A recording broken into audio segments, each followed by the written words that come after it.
Two Japanese cruisers, one modern rebel, one classic outlaw. The Honda 1100 and the Kawasaki 900 Custom may share a price bracket, but they represent two very different philosophies of what a cruiser should be. Here is how they stack up across every dimension that matters. The Rebel 1100 draws its power from a 1084cc liquid-cooled parallel twin engine, derived from the Africa Twin adventure bike, but retuned for low-end torque and cruiser character. It delivers strong pull at virtually any RPM, making city riding effortless and highway cruising equally satisfying.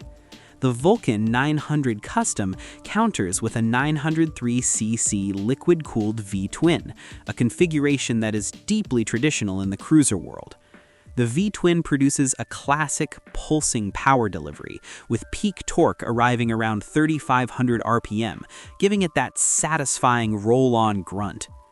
In terms of raw displacement and top-end capability, the Rebel 1100 has the clear advantage. However, the Vulcan's V-twin character has an emotional pull that numbers alone cannot quantify. This is where the gap between these two bikes becomes most visible. The Rebel 1100 arrives loaded with modern rider aids, including Honda selectable torque control, integrated wheelie control, and 3 riding modes. Its 5-inch full-color TFT display is crisp, customizable, and supports Honda Road Sync, which connects via Bluetooth to offer hands-free navigation, music control, and weather information. A USB-C charging port is standard. The Vulcan 900 Custom, by contrast, keeps things decidedly analog.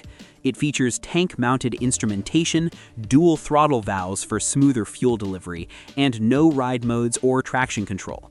For riders who want cutting-edge connectivity and safety electronics, the Rebel 1100 wins this round decisively. Riders who prefer simplicity and fewer electronics to service will find the Vulcan's approach refreshing. Honda offers the Rebel 1100 in multiple configurations, including a standard 6-speed manual and its acclaimed dual-clutch transmission. The dual-clutch transmission allows riders to choose between fully automatic riding and manual paddle shift control, making it ideal for stop-and-go traffic or for newer riders still building confidence. This flexibility is genuinely unique in the midsize cruiser segment. The Vulcan 900 Custom comes exclusively with a smooth-shifting 5-speed manual gearbox. It is a well-sorted unit with positive engagement and no surprises, but it offers none of the versatility of Honda's dual-clutch transmission option. The Rebel takes this category easily on the strength of its transmission variety alone. Here, the two bikes diverge dramatically in intention. The Rebel 1100 wears a dark, minimalist look, blacked-out engine covers, frame, fork, bodywork, and even the final drive chain. It is modern, almost industrial, with a long, scallop-style fuel tank and a clean LED headlight that reads as contemporary rather than retro. The Vulcan 900 Custom leans into its custom chopper heritage with a teardrop-style tank, wide drag bars, forward-mounted foot pegs, parallel/cut exhaust pipes, pinstripe wheels, and a 21-inch front wheel. It has the visual language of an old-school custom build straight from the factory floor. Which is more attractive is entirely subjective, but the Vulcan 900 Custom styling is more distinctive and immediately recognizable as a classically influenced machine. The Rebel 1100 was designed around what Honda calls a rider triangle that blends cruiser relaxation with sport bike engagement. The upright handlebars, mid-mounted foot pegs, and narrow seat create a position that feels comfortable for longer rides, without being as reclined as a traditional cruiser. The Vulcan 900 Custom goes full custom, with its wide drag bars pulling the rider slightly forward and its forward-mounted foot pegs extending the legs ahead.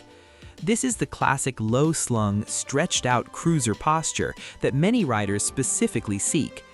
Both bikes offer a low seat height for confidence at stops, but the riding experience they deliver is notably different. Prefer sporty utility? The Rebel. Prefer that laid-back, wind-in-the-chest freedom? The Vulcan.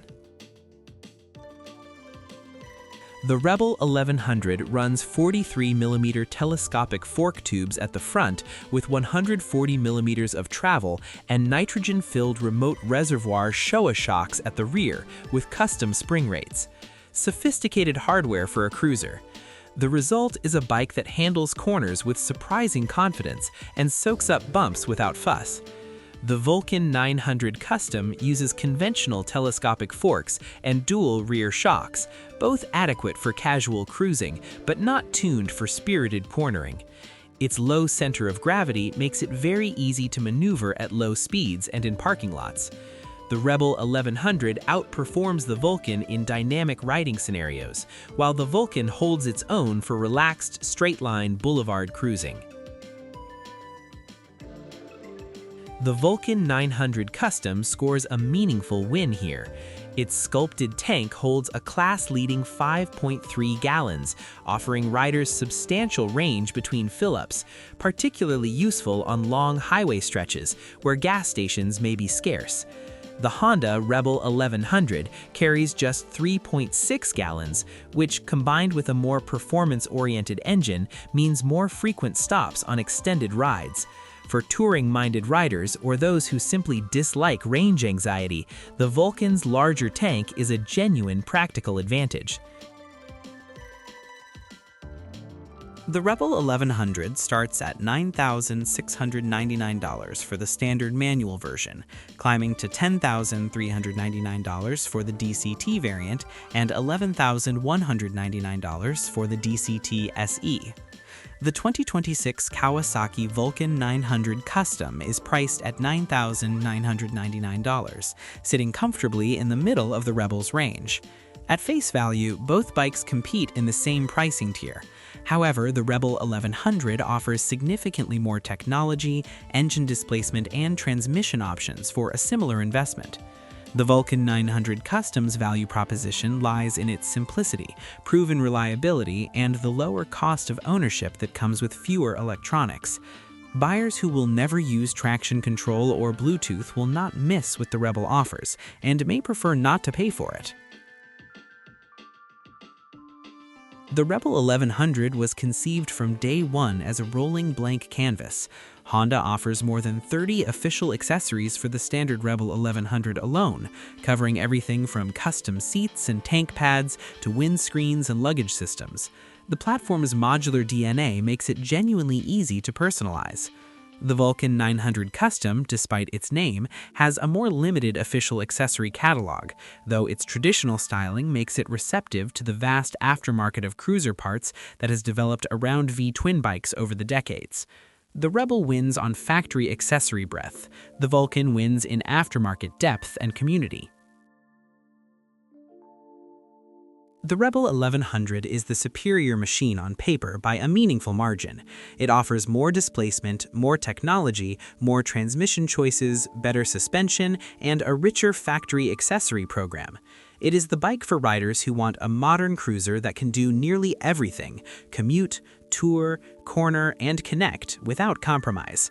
The Vulcan 900 Custom, however, is not obsolete. It is an unapologetically traditional machine that delivers exactly what its styling promises: a no-fuss, personality-rich, visually striking ride with a larger fuel tank and a lower technological barrier to entry. It suits riders who value simplicity, proven mechanics, and the timeless visual language of the American custom chopper. Choose the Rebel 1100 if you want performance, tech, and versatility. Choose the Vulcan 900 Custom if you want soul, style, and simplicity. Both are excellent reasons to ride.